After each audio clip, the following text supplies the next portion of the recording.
In today's video, I'm excited to begin a new painting of the incredible Namaqualand Biosphere. I'm delving into its unique topography with mysterious granite mountains and incredible rock formations. I'll be going over the color combinations I choose and show you how to paint the mysterious quiver tree found in this region. Let's begin. Often when I start a painting, I will allow my artistic license to help me in how I build up and create. In this region, sporadic quiver trees with odd rock formations dot the countryside and makes for excellent subject matter. Let's look more at the topography of this incredibly beautiful region.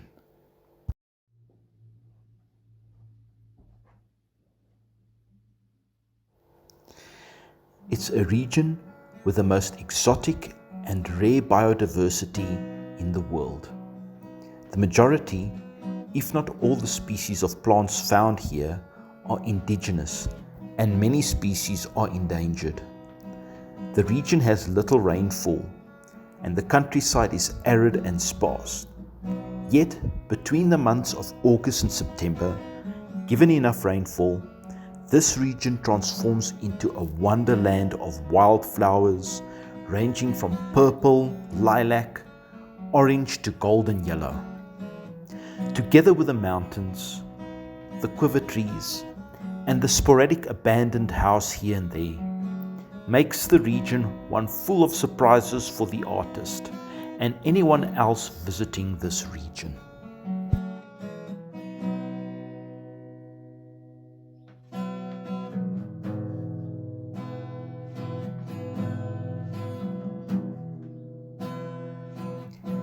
Before we begin, let's look at our color palette that I've set up. Titanium white, buff titanium, cobalt blue, ultramarine blue, primary cyan, dioxazine violet, olive green, Van Dyke brown, raw sienna, primary yellow, cadmium red light, cadmium orange, and flesh tint.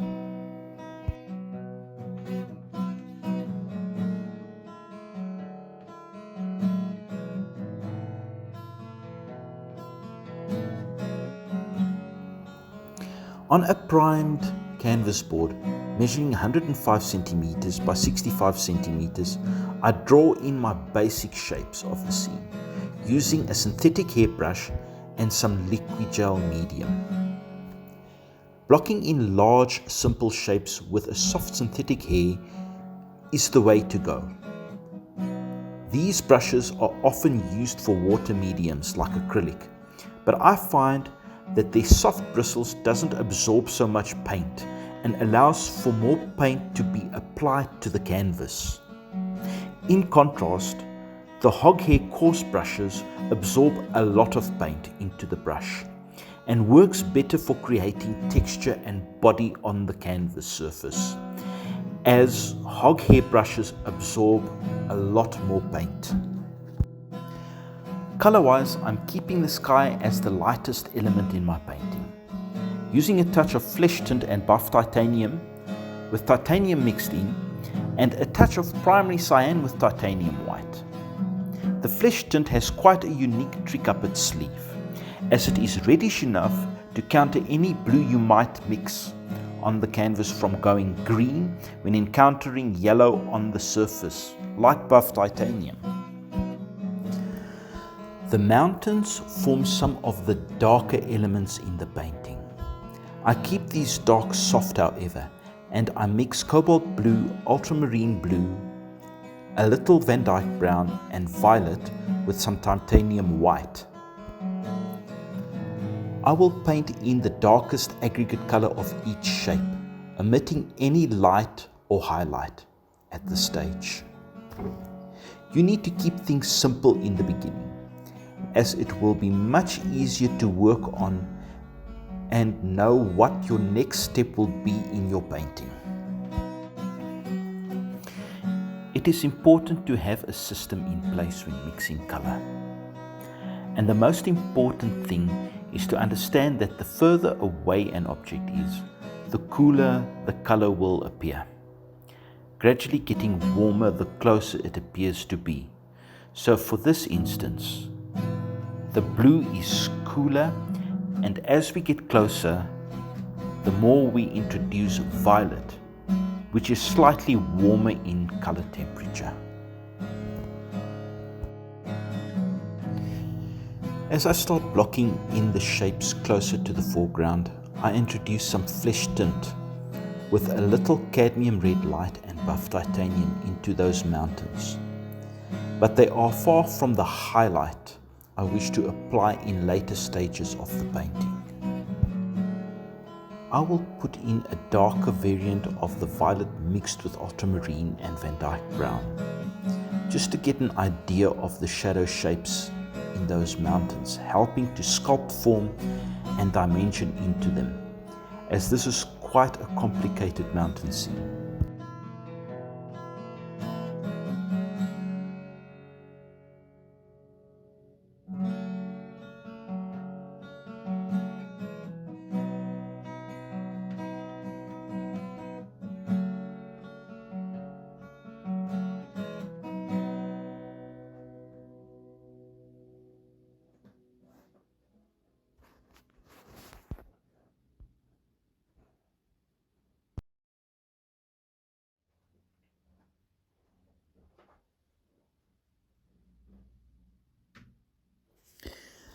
Moving on to the foreground, I use a mix of olive green and a little raw sienna with a little buff titanium mixed in, and a contrasting violet with olive green mixed into it for the bushes in the foreground.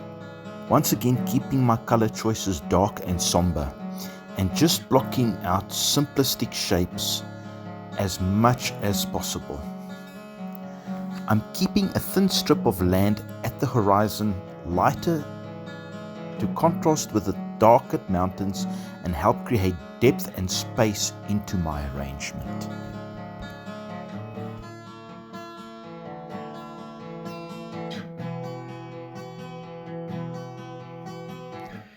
In the foreground, I'm painting in a dirt road to invite the eye into the landscape.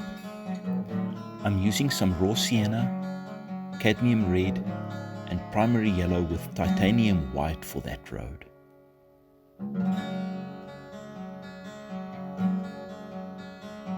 Now that I've finished my initial block in, I can overlay my more complex modeling over the initial block in, starting with those mountains in the distance. I'm mixing in a lighter grey to emphasize the highlighted part of the rock. At this stage, I want to create the light/dark dynamic in each shape by bringing in a lighter color and deepening in the darks where necessary to create the illusion of shape to the mountains in the painting. I'm really mixing a darker combination of the cobalt, ultramarine and Van Dyke brown combination in the shadow, and adding a light grey using buff titanium, little Van Dyke brown, and mix in a little of the dark cobalt ultramarine mix I used in the shadow of the mountain.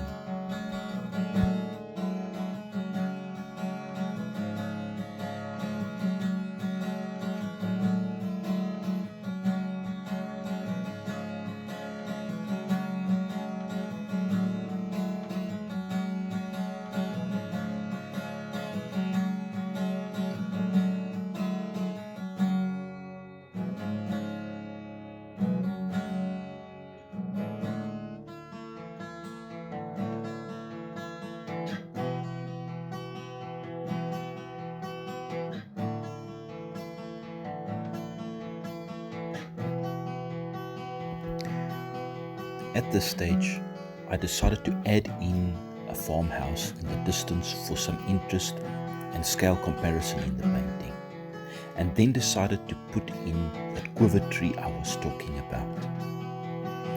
I use some Van Dyke brown with some violet mixed in to give me a nice dark color to model out the quiver tree.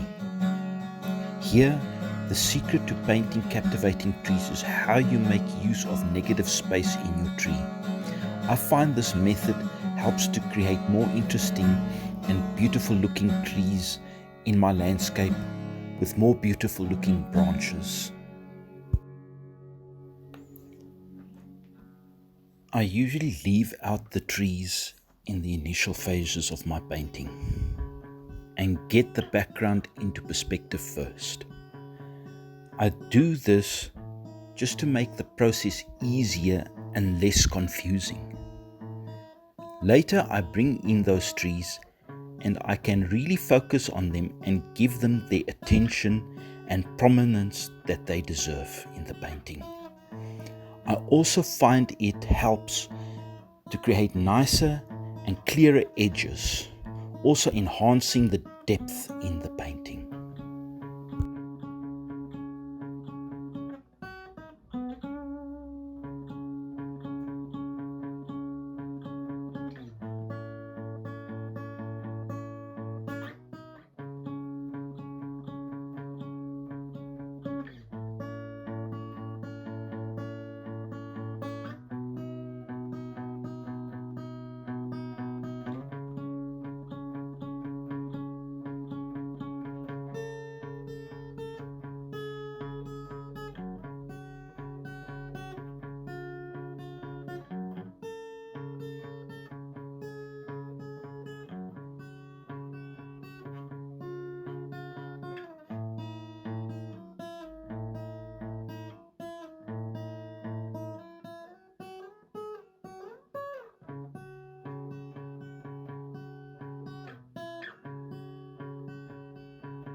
As I'm building up my layers of paint, I switch to my angled sculpting brushes.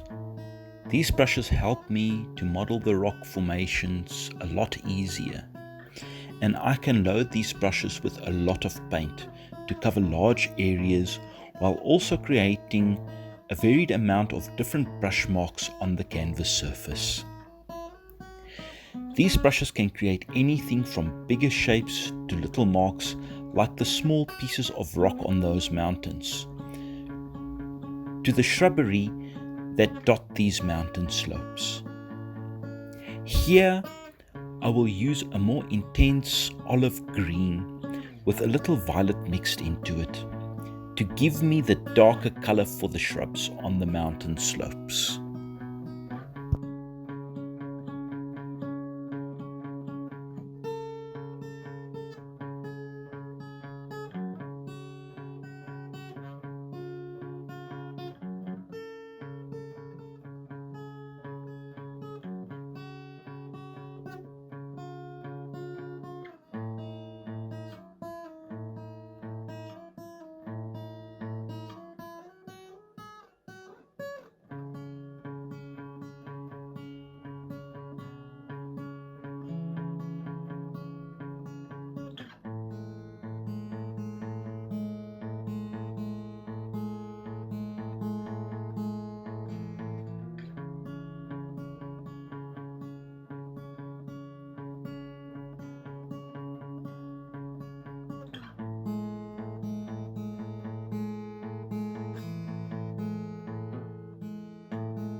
Using my hog bristle brushes, I start building up the textures in the foreground and add in additional quiver trees in the middle ground distance for interest.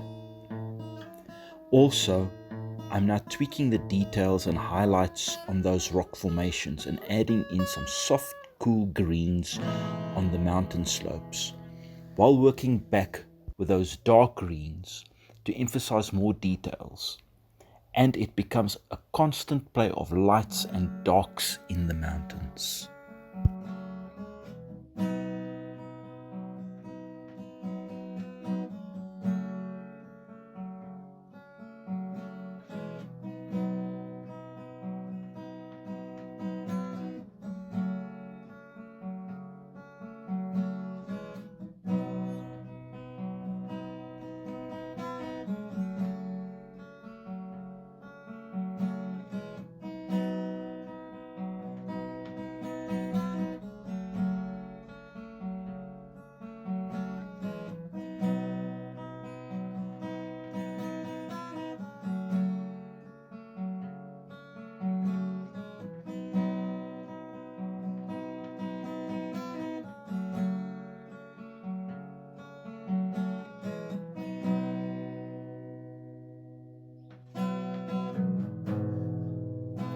After allowing the textured surface of the foreground vegetation to dry, I can start building up texture with some mid-value greens.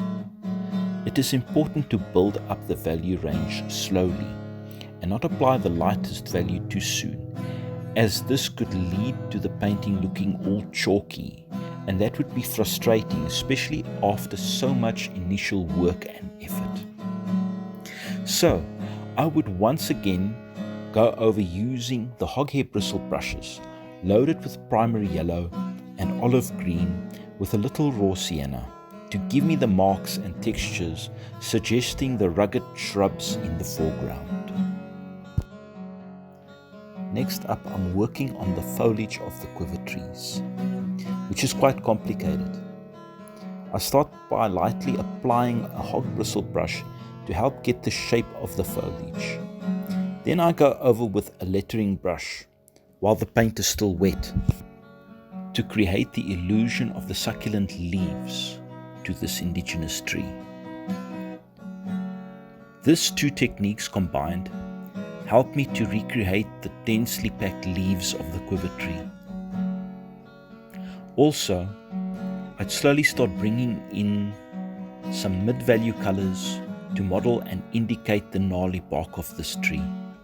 A little orange, sienna, and Van Dyke brown is used.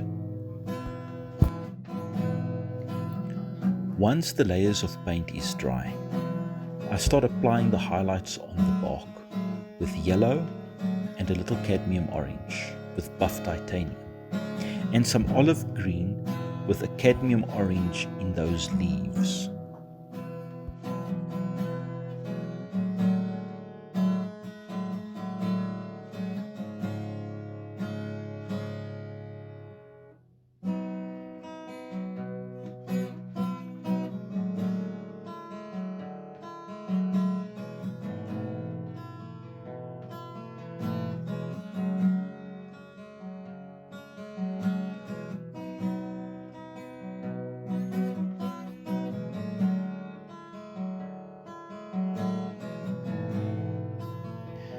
With some primary yellow and raw sienna and a touch of cadmium orange, I patiently build my next layer of paint in the foreground vegetation.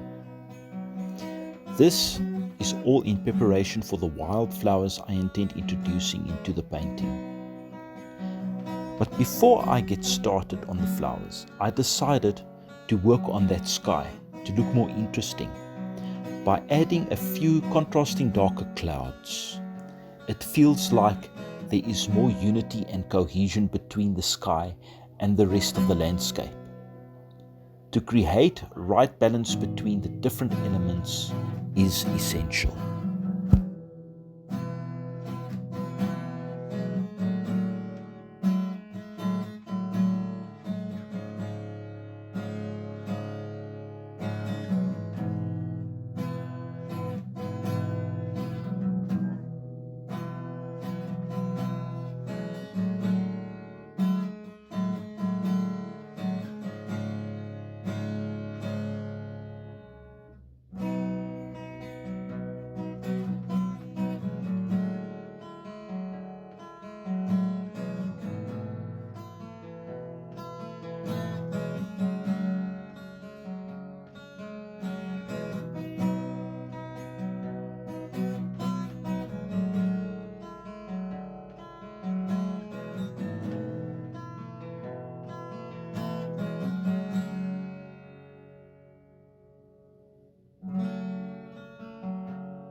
I use my lettering brush to enhance the detail on my focal point, the quiver tree, and added some sparkling backlight between the branches, and just tweaked the highlights on the bark and sharpened the detail of the leaves. I'm already starting to feel very happy with how this quiver tree is turning out.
wasn't happy with the foreground vegetation.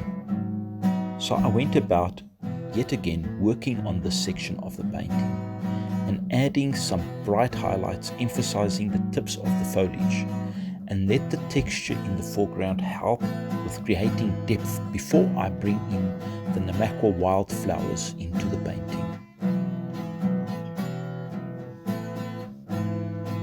Finally, I can begin bringing in those wildflowers. Using my lettering brush and some thick paint consisting of cadmium orange and a touch of cadmium red light and some primary yellow with a touch of cadmium orange for the yellow wildflowers.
Thank you for watching this video till the end.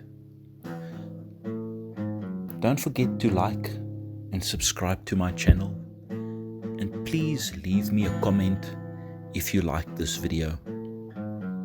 And until we meet again on this channel, have a great day and stay safe.